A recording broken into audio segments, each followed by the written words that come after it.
Hey everyone, ready for another deep dive? Today we're tackling something I think we can all relate to. Focus. Or, maybe more accurately, the lack of it. Oh, yeah, definitely. We're going deep into Johann Hari's stolen focus. We're Yeah. going to try to pull out some practical advice for getting our attention back.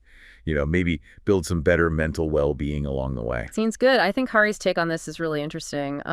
One thing that struck me was he doesn't just give you like surface level tips. He really goes deep into the reasons why we can't seem to focus. Right, it's not just put your phone away kind of stuff. Exactly. He even starts the book with this story about being in Iceland at the Blue Lagoon. Those amazing geothermal pools. Oh yeah, incredible place. So he's there in this beautiful setting, and he's surrounded by people glued to their phones. Seriously, even there. Totally. Yeah. More interested in getting the perfect selfie than actually experiencing the moment. That's wild. I mean, I get it, but it's almost like we're so afraid of missing out online that we miss out on real life. That's exactly what Hari's getting at. He says this behavior, it's not just a personal thing. It's like a symptom of this system that's designed to steal our attention. That's a powerful way to put it. So there's something bigger going on here than just our phones. Definitely. He calls it an attention crisis, and he's got research going all the way back to the 1880s showing people were already feeling overwhelmed by information even back then. Wow. So this isn't exactly a new problem. Not at all. And Hurry introduces this concept of hypervigilance to kind of illustrate how this works. Like, imagine our ancestors constantly on the lookout for predators. Right. Always scanning for danger. Yeah. But now the predators are like emails, notifications, the endless scroll of social media. That's a great analogy. It's like we're in a constant state of alert. Exactly. Our brains are in fight or flight mode, which makes it almost impossible to really focus. Oh, I totally get that. When I'm stressed, my mind's all over the place. Like I'm just waiting for the next bad thing to happen. You see, that's that stress response taking over. And that has a huge impact on focus. There's even this story in the book about a kid, Robert, who was 14 and got diagnosed with ADHD. Oh, wow. Turns out his focus issues were actually from trauma, not some biological disorder. So it really shows you how important it is to address those underlying issues if we want to improve our focus. Yeah, that makes a lot of sense.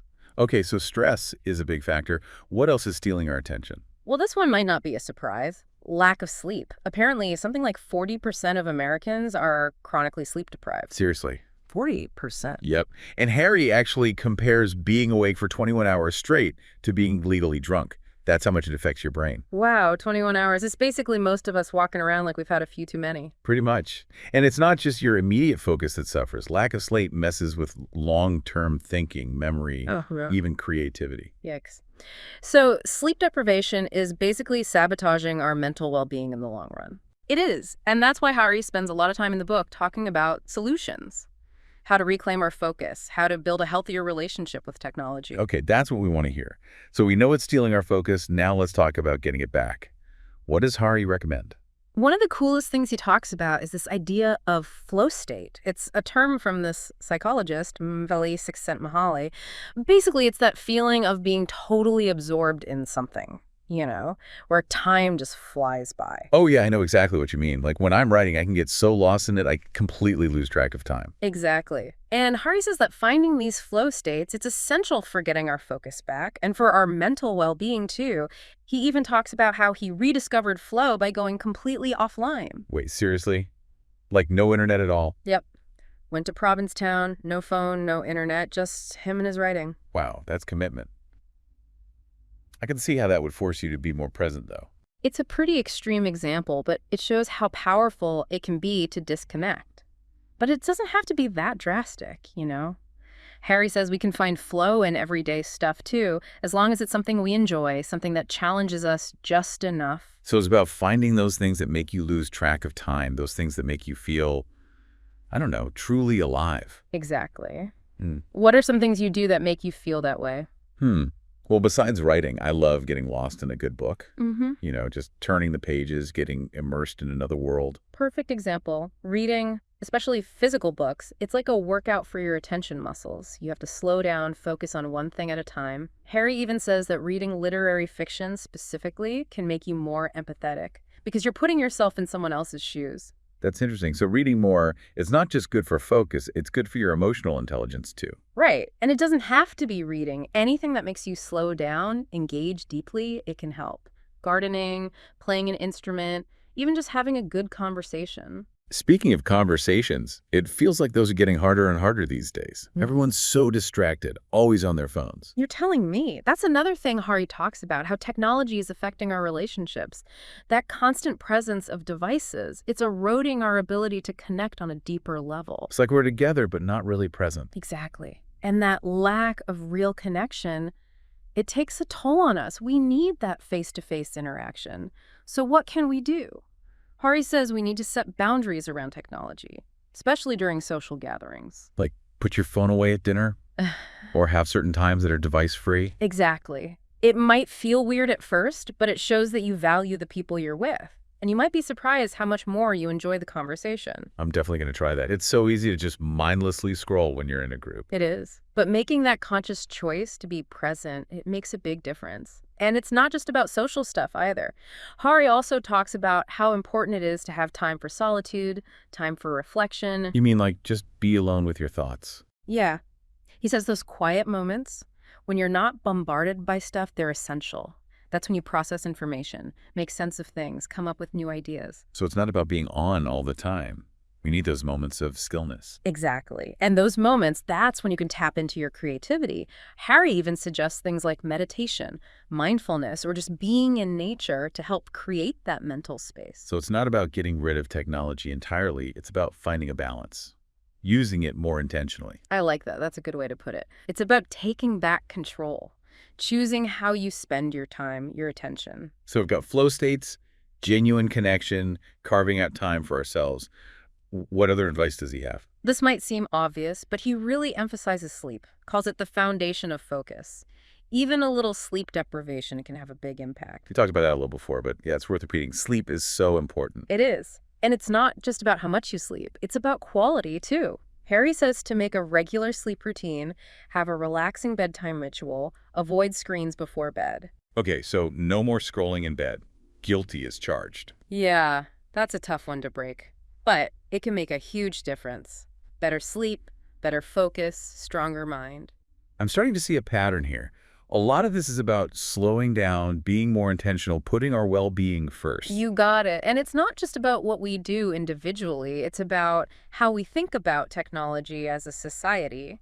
Hari says we need to redesign it so it prioritizes our well-being, not just engagement. So it's not just about changing our habits, it's about demanding better from the companies that make this stuff. Right. And this is where he introduces something he calls the Gandhi strategy. The Gandhi strategy. Okay, I'm intrigued. So he's saying, just like Gandhi's movement for independence, we need to target specific things that can create a ripple effect, lead to bigger change. So instead of trying to fix everything at once, we focus on smaller things that can lead to something bigger. Exactly. Like he suggests we push for social media companies to get rid of the autoplay feature on videos. You know, that's actually a really good point. That one change could make a huge difference in how much time we waste scrolling. Exactly. He also says we need to push for regulations that ban surveillance capitalism, that whole business model of tracking us and manipulating us with ads. That sounds like a big challenge. It is. But it's about taking back our privacy, making sure technology serves us, not the other way around. So this whole thing, reclaiming our focus, it's not just a personal journey. It's about creating a world that values deep thinking, connection, well-being. Exactly. And that's what I like about Hori's book. It's not just about quick fixes. It's about empowering us to take back control, fight for a better future. I'm feeling inspired. What else can we do to build this more focused future? So we talked about the individual stuff like finding flow, sleep, setting boundaries. Yeah. But what about that bigger picture? How do we push for those changes Hori's talking about? Well, he actually brings up movements like the anti-smoking campaigns or the fight for marriage equality as proof that, when people get together, they can really make things happen. So it's about raising awareness, getting organized, putting pressure on people in power. Yeah. He really stresses that we need to get involved, maybe even start groups that are tackling this. Contact your representatives, support those organizations that are fighting for a better future. Make your voice heard. I know it can feel like a lot, but I guess every movement starts somewhere, right? Definitely. And you don't have to do everything at once. Start small, maybe commit to having more tech-free dinners with your family, or talk to your work about maybe trying a shorter work week, like that company in New Zealand Hori Oh, mentions. yeah, where they went to a 4-day a week and everyone was actually more productive. Exactly. It challenges that whole idea that we have to work more hours to get more done. So even small actions can lead to big change. Yeah. But is there anything else we can do on a more personal level? Well, Hori really stresses the importance of taking a step back and looking at your own relationship with technology. How is it stealing your focus specifically? Hmm, good question. For me, it's definitely the mindless scrolling before bed. I think I'm relaxing, but I'm just filling my head with a bunch of noise. Oh, yeah, classic. That's where those boundaries come in. No phones in the bedroom after a certain time.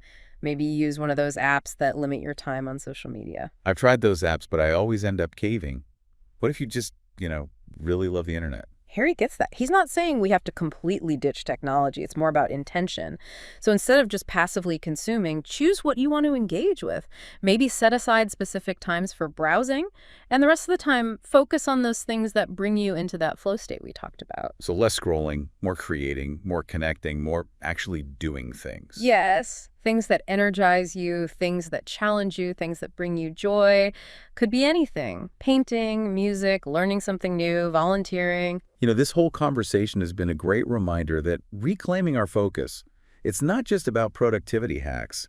It's about understanding what's really going on and making choices to take care of our mental well-being. Absolutely. And realizing it's an ongoing thing. Some days you'll be great at it, other days you'll slip up. That's normal. The important thing is to just keep coming back to those core principles: awareness, intention, action. Stolen focus definitely feels like a call to action for ourselves and for the world. We need to demand better from tech companies, from our workplaces, from society as a whole, but it starts with us. And knowing that even small changes matter, maybe you inspire a friend to put down their phone or you push for some positive changes at work, it all adds up. So to everyone listening out there, what are you going to do to reclaim your focus? What small step can you take today to start building that more focused, more fulfilling life? We hope this deep dive has given you some things to think about and some tools to get started. Remember, you have the power to change things. And that's it for our deep dive into stolen focus. We hope you found it insightful. Until next time, stay curious, keep learning, and keep diving deep. And most importantly, take care of your attention. It's precious.